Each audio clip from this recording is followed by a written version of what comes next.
ओम नमः शिवाय गुरवे सच्चिदानंदमूर्तये निष्प्रपंचाय शांताय निरालंबाय तेजसे। हरिओम प्रभु जी। आज का प्रश्न भावनगर से नगिनदास पिठवा जी का है। उन्होंने पूछा है कि पूरा का पूरा संसार प्रियता और अप्रियता के साथ चल रहा है, माने क्या, इसका अर्थ क्या। ये अर्थ तो स्पष्ट है, फिर भी हम इसकी चर्चा करते हैं क्या होता है और कैसे होता है। प्रियता और अप्रियता का अर्थ है पसंद और नापसंद। अब देखो, जो चीज़ हमें पसंद है वह क्या है और जो पसंद नहीं है वह क्या है। जो पसंद है वही पसंद है हमें जो हमारे अनुकूल है, जो हमारे प्रतिकूल है वह हमें पसंद नहीं। बेटा भी अगर हमारे अनुकूल नहीं है तो वह प्रिय नहीं होगा। बहुत लंबे काल के बाद, कितनी मन्नतें करने के बाद भगवान ने बेटा दिया। हमने उसको लाड़ कोड़ में बड़ा किया, लालन पालन किया, उसका अच्छी शिक्षा भी दी, सब दिया। लेकिन बड़ा होकर जब कॉलेजियन हुआ तो बिगड़ गया, बुरी संगत में पड़ गया और व्यसन इत्यादि सब करने लगा। डेली उसकी फरियाद घर पर आने लगी, कंप्लेन आने लगी। फिर धीरे धीरे धीरे इतना बिगड़ा कि पुलिस केस होने लगा। डेली देखो तो पुलिस दरवाजे पर आकर खड़ी है। किसी की उधारी ले ली और दिया नहीं, वो लोग हमारे पास पैसे मांगने आ गए और धमकियां देने लगे कि अगर आपने पैसे नहीं दिए तो काट डालेंगे, मार डालेंगे। ये सब ऐसे शब्द बोलते हैं लोग। तो अब क्या करेंगे वो माँ बाप? पेपर में, न्यूज़पेपर में वो ऐड दे देंगे कि यह बेटा घर से निकाल चुके हैं हम इसको, इससे हमारा कोई संबंध नहीं है। इसके साथ जो कोई भी व्यवहार करेगा अपनी जिम्मेवारी पर करे, हमें इससे कोई लेना देना नहीं। देखो, जो बेटा भगवान से मांगा था व्रत उपवास करके और इतनी मेहनत के बाद उसको बड़ा किया, लेकिन वो हमारे अनुकूल नहीं रहा, बिगड़ गया, तो हमें प्रिय नहीं रहा। देख लो, प्रिय क्या होता है? जो हमें पसंद होता है। पसंद क्या होता है? जो हमारे अनुकूल रहता है। अप्रिय क्या होता है? जो हमें पसंद नहीं है।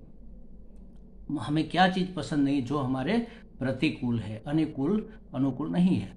अब क्या होगा देख लो, आगे, इससे आगे एक स्टेप और बढ़ो। जो अनुकूल है वह हमें पसंद है, इसलिए हमें चाहिए चाहिए चाहिए चाहिए। और जो प्रतिकूल है वह हमें नहीं चाहिए नहीं चाहिए नहीं चाहिए। चाहिए चाहिए का मतलब है राग, और नहीं चाहिए का मतलब है इसको हटाओ, यहाँ से निकालो, यहाँ से, कहाँ से ये आ गया, ये है द्वेष। तो चाहना से राग और अचाहना से, मतलब नफरत से द्वेष, नहीं चाहने से, जिसको हम नहीं चाहते, जबरदस्ती वो हमारे गले पड़ रहा है तो उससे द्वेष होगा। तो राग द्वेष के अनुसार ही पूरी दुनिया चलती है महाराज। कोई भी आपके सामने आ जाए तो हमारे मन में एक आदत सी बनी हुई है, हमें उसका कोई परिचय नहीं है। जो सामने आ रहा है, दूर से आ रहा है, हमारे नज़दीक आसपास कोई है नहीं, पूरा रास्ता खाली है, हम देख रहे हैं कि वो आदमी आ रहा है, हमारी ओर देखकर आ रहा है।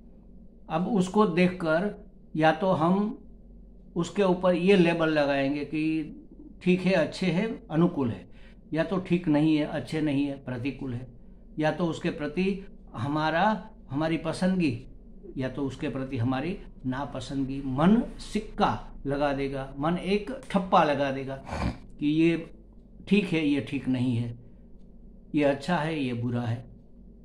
कोई भी व्यक्ति, कोई भी वस्तु, कोई भी पदार्थ, कोई भी घटना, कोई भी क्रिया हमारे सामने जब होती है, आती है, तब मन उसके ऊपर अपना ठप्पा लगाता है। कि अनुकूल है कि नहीं है। फिर परिचय होता है, फिर जो अनुकूल मानी थी वो अनुकूल नहीं है तो फिर उसके प्रति द्वेष हो जाता है, और जो अनुकूल नहीं है ऐसा माना था वो अनुकूल निकले तो उसके प्रति राग हो जाता है। तो ये पूरा संसार एक शब्द में अगर कहे तो इसका नाम है राग द्वेष।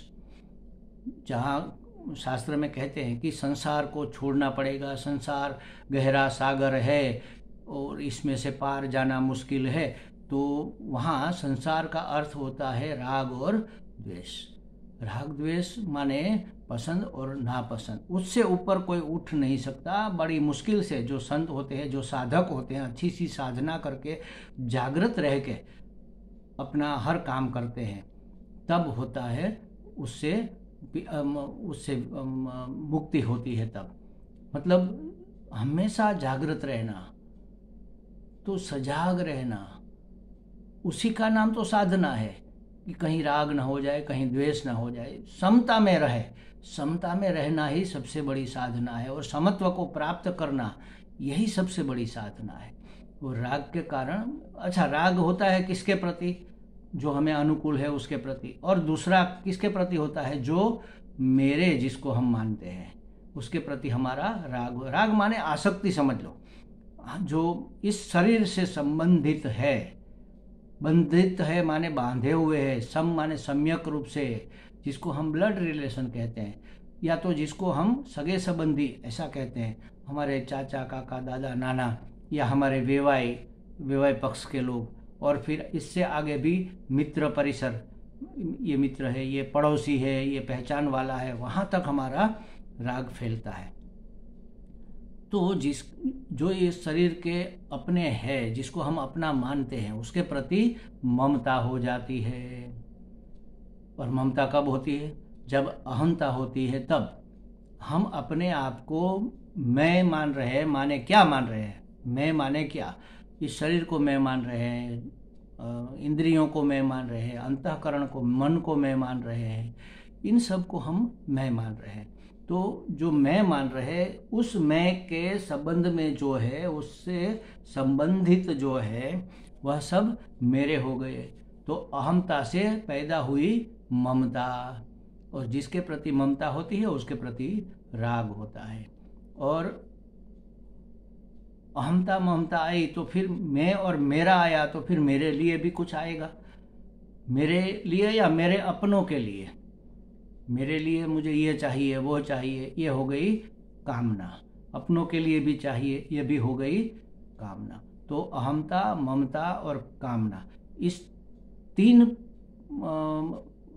खंभे पर ये पूरा संसार टिका हुआ है। अगर कहीं से भी हमारी अहमता ममता कामना न रहे तो हम मुक्त पुरुष हैं, बस हो गई मुक्ति। ये हमारा लक्ष्य है, मुक्त होना हमारा लक्ष्य है, हमारा ध्येय है। और तो फिर प्रश्न ये भी उठेगा कि मैं, मेरा कुछ नहीं है, मेरे लिए कुछ नहीं है, तो फिर क्या है? तो ब्रह्म है, और वह ब्रह्म मैं हूँ, अहम ब्रह्मास्मि। तो हो गई अपरोक्ष अनुभूति। तो यहाँ तक की हमारी यात्रा है। लेकिन उस यात्रा में हमें कठिन क्या लगता है? कौन सा पड़ाव हमें पार करना कठिन लगता है? ये वाला। सबसे पहले राग द्वेष को निवृत्त करना है, फिर अहमता ममता और कामना को निवृत्त करना है। ममता ऐसे निवृत्त नहीं होगी, कामना ऐसे निवृत्त नहीं होगी, ममता भी ऐसे ही निवृत्त नहीं होगी। राग द्वेष रहेगा तो ममता रहेगी, जिसके प्रति राग है उसके प्रति ममता रहेगी। माता पिता को अपने पुत्र परिवार से ममता रहती है, साधु संतों को अपने चेले शिष्यों से, साधकों से ममता रहती है, थोड़ी बहुत रहती तो है। तो लेश भी ममता न रहे। प्रेम अलग चीज है महाराज, और आसक्ति अलग चीज है। एक बहुत पतली रेखा है दोनों के बीच में। प्रेम सबके लिए, आसक्ति किसी के लिए भी नहीं। सबके लिए प्रेम, और समान रूप से, कोई बड़ा कोई छोटा मान लिया, किसी के प्रति ज़्यादा प्रेम, किसी के प्रति कम प्रेम अगर हो गया तो वह प्रेम प्रेम नहीं रहेगा, वह आसक्ति हो जाएगी। ज़्यादा है आसक्ति है, कम है तो थोड़ी कम आसक्ति है, लेकिन आसक्ति तो है, और कम होते होते वह द्वेष में भी बदल सकती है।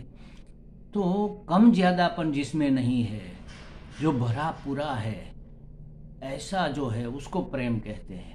और जिसमें लेवल तय किए जाते हैं, ये पसंद है, ये ज़्यादा पसंद है, ये बहुत पसंद है, ये सबसे ज़्यादा पसंद है, इसकी तो कोई सानी नहीं, ये तो पसंद इतना है। तो ये सब आसक्तियाँ हैं महाराज। तो आसक्ति माने राग, और द्वेष, जिसके प्रति द्वेष होता है ना, उसके प्रति क्रोध होता है महाराज। क्रोध को ही द्वेष कहते हैं वैसे तो। उसके प्रति मन में एक आग जलती रहती है, एक भट्टी जलती रहती है। थोड़ा सा उसमें तेल पड़ गया तो ब्रुम करके सीधा ज्वाला निकल आती है बाहर, गुस्सा बाहर निकल आता है। तो भट्टी अंदर जलती ही रहती है। तो ये राग द्वेष के कारण या तो अहमता ममता के कारण ही ये संसार टिका हुआ है। सब आपने जो पूछा है ना कि पूरा का पूरा संसार प्रियता और अप्रियता के साथ चल रहा है। प्रियता और अप्रियता ही संसार के मूल में है महाराज। ये मूल कट गया, संसार अपने आप सूख जाएगा। ये चाहे कितना भी बड़ा समुद्र क्यों ना हो, संसार सागर चाहे कितना भी बड़ा क्यों ना हो, उसका मूल कट गया। प्रियता और अप्रियता कट गई, राग और द्वेष कट गए, अहमता ममता कामना मिट गई, तो संसार कहाँ रहेगा? इसी का नाम तो संसार है। और क्या संसार है? संसार कोई वस्तु का नाम थोड़ी है, कोई पदार्थ का नाम, कोई व्यक्ति का नाम थोड़ी है। ये हमारे पूज्य स्वामी दयानंद जी महाराज एक बार ऋषिकेश में शिविर ले रहे थे। तो शिविर से अगले दिन स्वामी जी वहाँ होते हैं, लोग कोई अगले दिन भी आ जाते हैं। तो एक आदमी आया, उसने सोचा चलो कोई नहीं है, स्वामी जी को मिल लेते हैं। तो मिलने गया, स्वामी जी ने पूछा अच्छा आ गए? उसने कहा हाँ स्वामी जी आ गए। अकेले आए? नहीं स्वामी जी, हमारा संसार साथ में लेकर आए, मतलब कि अपनी पत्नी को साथ में लेकर आए। तो पत्नी संसार थोड़ी ही है महाराज, वो हमारी तरह ही है, लेकिन उसके प्रति हमारी जो आसक्ति है, उसके प्रति हमारा जो अपनापन है, उसके प्रति हमारी जो अनुकूल प्रतिकूल की भावना है, यह संसार है। पत्नी संसार, कोई व्यक्ति कोई संसार नहीं है। तो हमारी आसक्ति ही संसार है, हमारा राग ही संसार है, राग और द्वेष दोनों संसार है, अहमता ममता कामना संसार है।